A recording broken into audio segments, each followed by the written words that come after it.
It's interesting whether you're on the legal side or on the medical side, like Georganne, you sort of have to be a diagnostics person to really Yes. look at the situation, figure out what it needs to get done. Um, Right. yeah, I also think you have to get everyone. I think everyone should. And when I practiced primary care, I asked young adults, what's your plan? And that is what I call kitchen table talk. hmm And what it is you have to sit down with your family or a friend that you trust that is going to have your back and represent your best interests hmm and tell them what if what if you're looking at serious terminal illnesses, because sooner or later, you know, something's going to happen to every single one of us. And it's statistically, we dwindle, we don't just go out.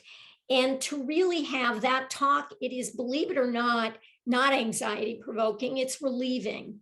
And tell people what you want and then document it. Go to somebody like Ron, get it documented.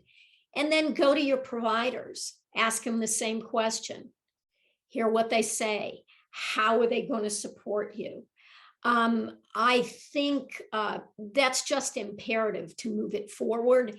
And also to look at people. I think both in aging and healthcare, we've got to move away from a disease model to a model of wellness. Mm, Got to do a reality check. You got to be safe. Mom's got to be safe. But what have you still got? And what are your values and your goals in addition to what you need? right, right. Now, Georgianne, you said something so interesting. So many clients walk into my office and they're literally shaking with fear. I Mhm, guess just confronting the mhm, situation makes them very nervous.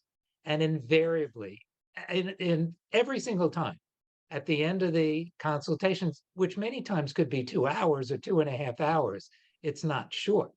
Uh, the client would say, I feel so much better. I feel like the world, is just so different. The burden on my shoulder is lifted. I feel great. Thank you so much. I get hugs, which I enjoy. Client just knows that this is a process. We're just helping them for the future.